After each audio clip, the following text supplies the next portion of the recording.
Worm holes को हम कायनात में नहीं ढूंढ सके, लेकिन क्या आप जानते हैं कि साइंसदानों ने उसे कंप्यूटर के अंदर बना लिया है।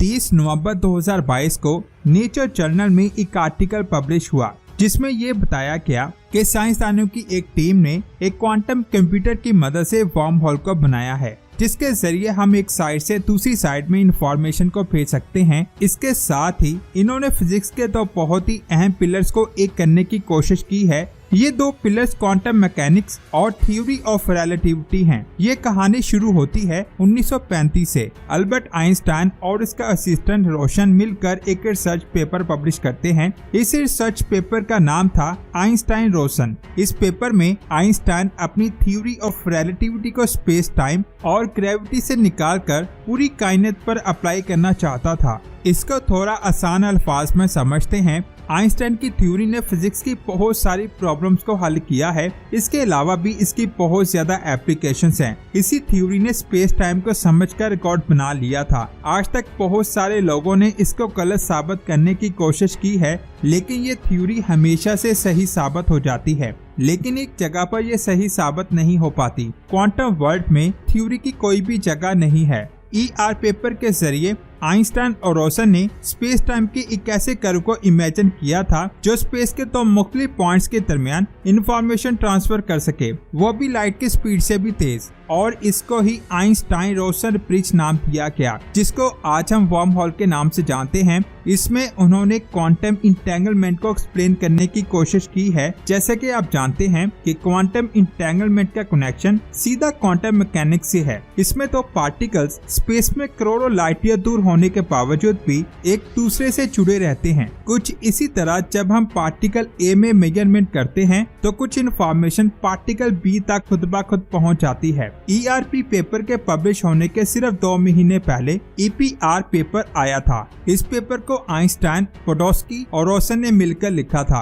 आपको ये सुनकर हैरानी होगी कि इसमें आइंस्टाइन ने क्वांटम मैकेनिक्स को बकवास कहा था, लेकिन ER पेपर में वो इसको एक्सेप्ट करते हैं और वर्म होल का आइडिया देते हैं। इसके बाद 1980 में जॉन व्हीलर एक बात कहते हैं कि शायद स्पेस और टाइम असल में नहीं है, ये लोअर डिमेंशन में मौजूद होने वाली इंफॉर्मेशन की तरह है। आपने 3D प्रोजेक्टर को देखा होगा। इसमें एक स्टेज होता है जिसमें हमें किसी का 3D फिगर नजर आता है। ऐसा लगता है कि जो भी इंसान 3D प्रोजेक्टर में नजर आ रहा है वो बिल्कुल हमारे सामने ही खड़ा है, लेकिन हकीकत में ये सिर्फ प्रोजेक्टर में स्टोर्ड इंफॉर्मेशन होती है। इसको हम होलोग्राम टेक्नोलॉजी कहते हैं। जॉन व्हीलर का आइडिया ये था कि स्पेस टाइम और कायनात सिर्फ एक होलोग्राम है और ये सब कुछ हकीकत में मौजूद नहीं है, ये सिर्फ हमारी आंखों का धोखा है। 1994 में सस्किन साइंसदान ने एक रिसर्च पेपर पब्लिश किया जिसका नाम था the world as a hologram. इसमें बताया गया कि जब किसी लोअर डिमेंशन में क्वांटम पार्टिकल्स की मूवमेंट होगी तो वो कुछ वैसे ही नजर आएगी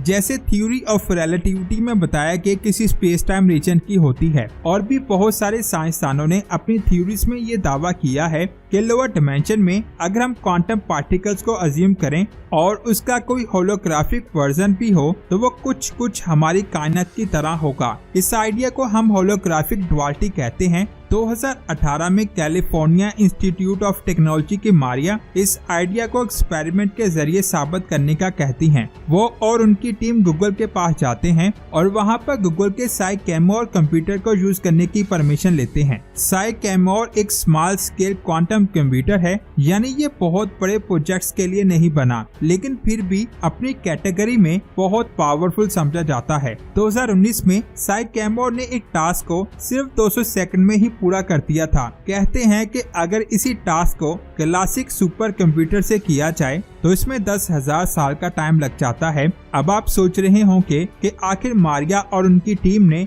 गूगल के क्वांटम कंप्यूटर को ही क्यों चुना। इसका जवाब ये है कि हमारी दुनिया में इतने कम्प्लेक्स और सुपर पावरफुल कंप्यूटर्स हर घर में नहीं मिलते। ये बहुत ज्यादा लिमिटेड हैं और महंगे भी हैं। इसीलिए दुनिया भर से साइंसदान गूगल के हेड ऑफिस में आकर इस कंप्यूटर पर एक्सपेरिमेंट करते रहते हैं। इनमें से जिसका एक्सपेरिमेंट सबसे ज्यादा ज्यादा अच्छा होगा वो उसको ही अपने काम में ले लेते हैं। जब मारिया और उनकी टीम साइकेमोर पर ये एक्सपेरिमेंट कर रही थी, उस टाइम होलोग्राफिक डुअलिटी को साबित करने की कोशिश IBM जैसी कंपनीज भी कर रही थी। कई एक्सपेरिमेंट करने के बाद इनको जब क्वांटम कंप्यूटर को इस्तेमाल करने की इजाजत मिल गई तो इनका अगला मकसद इस कंप्यूटर के अंदर वार्म होल को बनाना था। इसके लिए उनको क्वांटम कंप्यूटर के अंदर कुछ नई चीजों को लगाना था। सबसे पहले कंप्यूटर की लेफ्ट साइड पर 7 क्वांटम पार्ट्स लगाकर वर्म होल का एंट्री गेट बनाया गया, जिसके अंदर किसी भी तरह की इंफॉर्मेशन को भेजा जा सके। इन क्वांटम पार्ट्स को उन्होंने क्यूबिट्स का नाम दिया।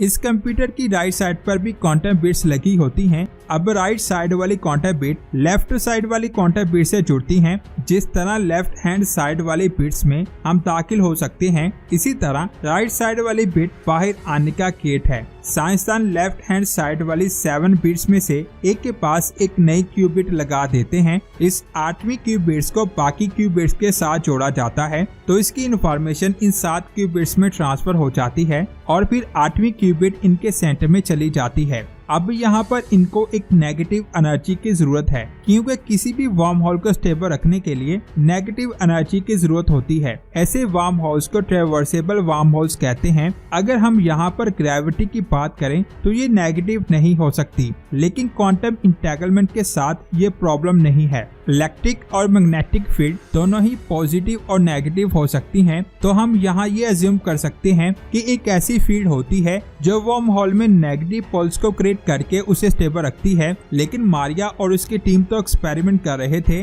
उनके लिए अज्यूम करने जैसा कुछ भी नहीं था। अब इस नेगेटिव एनर्जी को क्रिएट करने के लिए वो लेफ्ट हैंड साइड की 7 क्यूबिट्स को रिवर्स कर देते हैं, जिसका नतीजा ये निकलता है कि हमारी 8वीं क्यूबिट ट्रेवल करके एक मखसूस टाइम में राइट साइड पर पहुंच जाती है। राइट साइड में जाकर वो इन्फॉर्मेशन को दूसरी साइड पर मौजूद 7 क्यूबिट्स में ट्रांसफर कर देती है, यानी वो बिट लेफ्ट साइड से गेट के अंदर दाखिल होकर राइट साइड में गई और राइट साइड वाली इंफॉर्मेशन को लेफ्ट साइड पर ट्रांसफर कर दिया, यानी इसने वर्म होल क्रिएट कर दिया। बिल्कुल ऐसा ही हमने लेफ्ट हैंड साइड पर भी किया था। मतलब हम वर्म होल के जरिए एक क्वांटम पार्टिकल या बिट को एक पॉइंट से दूसरे पॉइंट पर भेज सकते हैं। ये बहुत बड़ी डिस्कवरी थी। इस एक्सपेरिमेंट में वो पहली बार कामयाब नहीं हुए थे, बल्कि 2018 से लेकर जनवरी 2022 तक इन्होंने इस पर बहुत सारे एक्सपेरिमेंट किए और फिर कहीं जाकर साइंसदान इस नतीजे पर पहुंच सके। लेकिन ये एक्सपेरिमेंट बहुत छोटे लेवल पर किया जा सका। अगर हम इसको बहुत बड़े लेवल पर करना चाहते हैं तो हमें बहुत ज्यादा एडवांस और बहुत बड़े कंप्यूटर की जरूरत पड़ेगी, जो इस वक्त हमारे पास नहीं है। वैसे आप इस एक्सपेरिमेंट के बारे में क्या कहते हैं, नीचे कमेंट्स करके जरूर बताएं। वीडियो अच्छी लगी तो लाइक करने के साथ साथ इसे आगे भी शेयर करें। मिलते हैं एक और अमेजिंग वीडियो में। अपना बहुत सारा ख्याल रखें। अल्लाह हाफ़िज़।